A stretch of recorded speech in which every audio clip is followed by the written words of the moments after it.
Salut les effroyables, je vous retrouve aujourd'hui pour vous parler de quelques sagas qui sont en cours, sachant que j'en lis très peu des sagas et que je suis énormément plus attirée par les one-shots. Cependant, je me suis dit que ce serait sympa de vous les partager car vous ne les voyez presque jamais sur mes réseaux. Et n'hésitez pas à me partager des sagas que vous auriez envie de conseiller. La première saga dont je vais parler, ça s'appelle la saga des Ellen Grace, puisque dans chaque livre de cette saga, on retrouve l'inspecteur Ellen Grace qui va donc résoudre des crimes. J'ai donc lu le premier tome Amstramgram et le second Il court, le furet.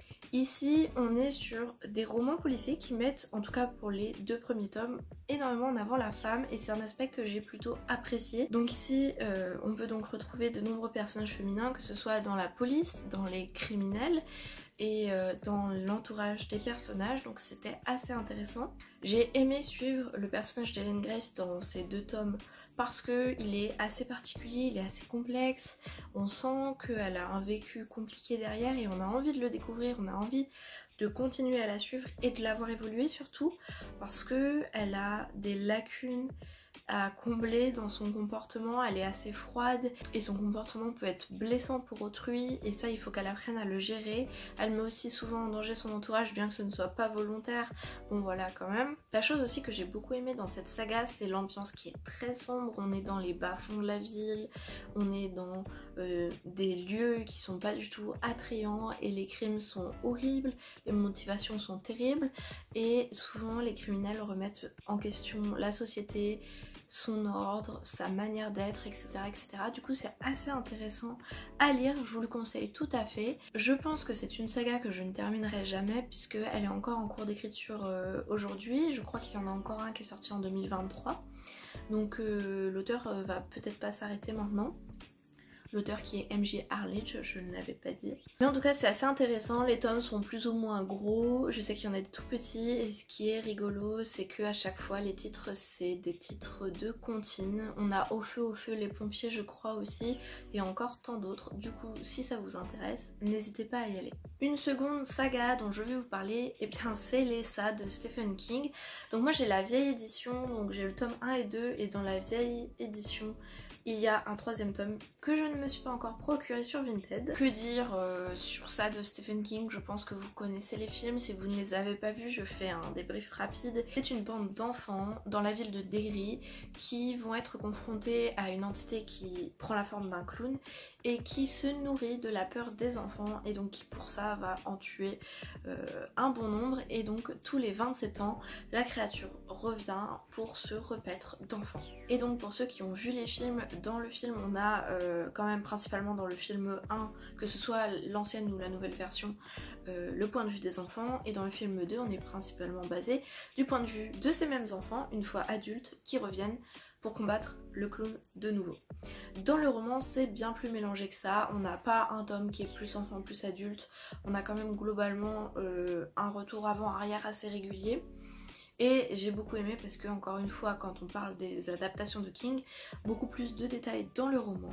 Et l'aspect surtout que j'ai adoré, c'est le fait que dans le film, finalement, comme c'est très visuel, on sent qu'il y a une barrière qui empêche de faire trop de mal aux enfants, qui fait que les personnages principaux sont presque intouchables et cette barrière là elle fait que on sait en fait à peu près qui va survivre ou mourir et qui va être blessé plus ou moins. Je dis plus ou moins parce qu'on n'est pas non plus devin mais on le voit globalement venir. Dans le livre c'est différent, si on n'a pas vu les films, et du coup je vous conseille si vous n'avez pas vu les films de vous lancer dans le livre s'il vous intéresse avant, parce que là on ne sait pas, on a l'impression que tout le monde peut mourir, les enfants frôlent vraiment la mort de très près, beaucoup plus que dans le film. Il n'y a pas cette barrière où on se dit Stephen King ne peut pas les tuer, là on a l'impression vraiment qu'ils peuvent tous mourir à tout moment et ça c'est génial parce que ça prend aux tripes et ça donne envie de lire la suite. La troisième saga dont j'aimerais parler, c'est Le Crépuscule des Urnes, donc écrit par Arnaud Druel. C'est une saga que je ne m'attendais pas à autant apprécier, donc c'est du jeunesse et en plus c'est du fantastique, deux styles avec lesquels je ne suis pas super familière, deux styles avec lesquels je suis souvent en désaccord puisque c'est rare que j'apprécie beaucoup ces œuvres. Cependant, celui-ci est un coup de cœur. Donc là j'ai le tome 1, j'ai vu qu'il y avait un tome 2 et je ne pense pas qu'il y aura un 3 puisque Arnaud Touel a écrit un autre livre après le tome 2 sur une toute autre histoire. Donc je pense que c'est une duologie. Donc ici nous sommes dans un village du Pays de Galles. Le village vit tranquillement et il va y avoir des tziganes qui vont arriver. Un racisme se met en place dans les deux sens puisque ceux du village rejettent les tziganes rejettent ceux du village. Sachant que notre personnage principal, Jane, est elle juive et rejetée elle-même par le village, vous l'aurez compris, ce roman traite beaucoup du racisme, mais aussi de la tolérance et de comment ce point de vue peut être calqué des adultes aux enfants et comment les enfants vont forger leur propre point de vue sur ce genre de choses.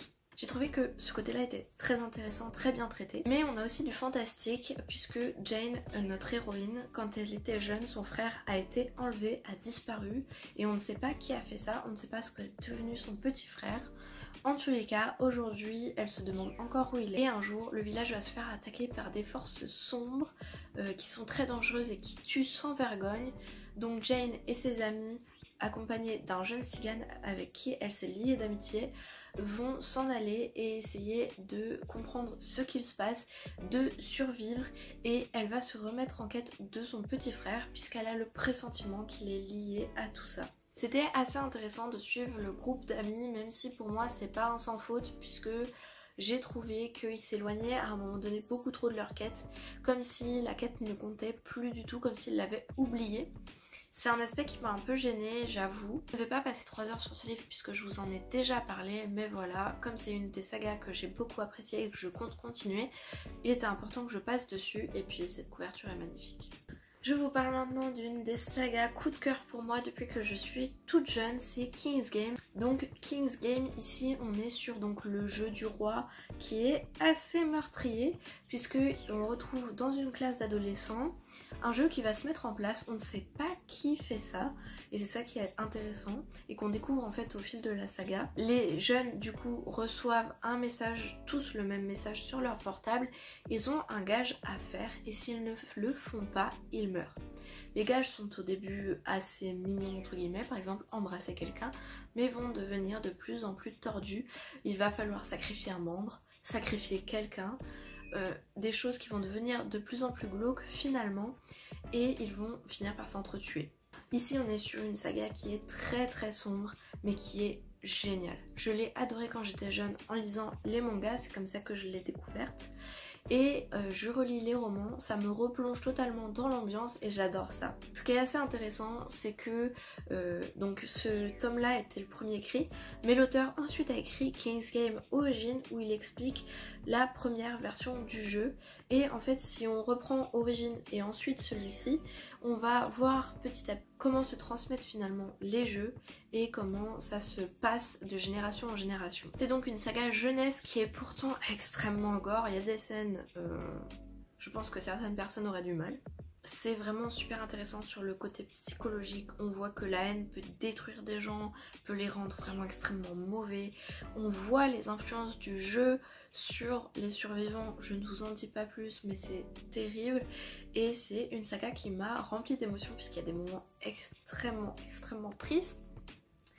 Je ne m'en suis pas remise. Et il y a des moments où vraiment on a envie de hurler tellement on est énervé de ce qui se passe. Donc voilà, c'est vraiment, je pense, l'une des sagas les plus longues que j'ai dans ma bibliothèque, mais je l'adore. Et si vous aimez l'horreur, si vous aimez les survival games, si vous aimez les récits d'origine asiatique, puisque c'est un roman qui est japonais, n'hésitez pas à foncer, la plume est super agréable et l'histoire vaut le coup. Enfin, la dernière saga dont je veux vous parler, c'est Anatomy Love Story de Sana Schwartz. J'ai toujours un doute sur le nom. Et il est accompagné de son second tome, Immortality Love Story. Donc ici, on est sur une romance dans un cadre très ancré historique. Alors, oui, je n'aime pas la romance de manière générale, je n'en lis jamais, mais celui-ci m'a tapé dans l'œil parce que ça avait l'air un petit peu sombre et ça, moi, j'aime bien. Ici, on est sur une jeune fille qui vit à Édimbourg dans les années 1800 et elle s'intéresse à une nouvelle pratique qui émerge à cette époque-là, c'est la chirurgie. Or, c'est une femme dans les années 1800 qui veut faire de la chirurgie alors qu'à cette époque-là les femmes sont destinées à être au foyer, à se marier et à s'occuper des enfants. Je vous laisse imaginer qu'il va y avoir un conflit entre elle et la société qui l'entoure. Et donc notre jeune fille, elle va faire appel à ce qu'on appelle les résurrectionnistes.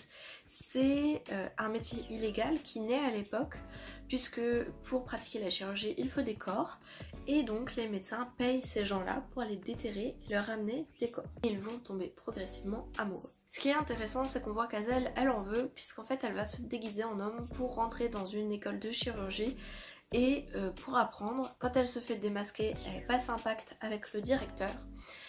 Si elle arrive à avoir son concours, enfin son examen de chirurgie, eh bien elle pourra rester pour étudier la chirurgie. Donc elle va s'entraîner chez elle, toute seule, avec un cadavre que lui ramène son cher ami, le résurrectionniste. C'est vraiment intéressant comme histoire déjà parce que je ne connaissais pas ce pan de l'histoire, je ne savais pas comment était née entre guillemets la chirurgie, dans quel contexte et comment ça s'était à peu près mis en place. Du coup j'ai beaucoup aimé ce côté là et ça peut vous étonner mais j'ai adoré l'histoire d'amour. Elle était belle, elle était pas cucu, elle était dosée comme il faut pour moi en tout cas et j'ai pas trouvé ça chiant, je me suis pas dit oh j'ai pas envie qu'ils parlent de cette histoire. Je les ai trouvés mignons tous les deux et vachement dans la retenue en fait, ce qui est assez rare dans les livres de romance que j'ai lus. Oui j'en ai pas lu beaucoup mais c'était vachement dans la retenue, on sent que c'est vraiment très émotionnel ce qui se passe entre eux et la fin est très triste, très triste. Je peux pas vous en dire plus parce que sinon je vais vous spoiler, mais en tout cas si vous cherchez une romance qui sort de l'ordinaire et qui parle d'histoire et qui parle de choses un peu sombres, n'hésitez pas, j'ai trop hâte de me lancer dans le tome 2, de voir comment cette histoire d'amour ça va se terminer. Et oui, je lis pour l'histoire d'amour. Donc franchement foncez. Voilà pour moi, pour cette vidéo sur les sagas que j'ai en cours. Il y en a d'autres mais j'ai essayé de vous présenter celles en fait que j'aime le plus. Alors vous, encore une fois, n'hésitez pas à me parler de vos sagas que vous aimez bien, de sagas que vous me conseilleriez ou de sagas que vous n'avez pas aimé, que vous déconseillez. N'hésitez pas, je serais curieuse de voir puisque c'est vrai que j'ai tendance à ne pas trop me lancer dans ce genre de livres puisque en fait tout simplement j'ai peur de ne jamais les finir. Et comme je suis un peu perfectionniste, j'aime bien avoir tous les livres d'une saga et les terminer.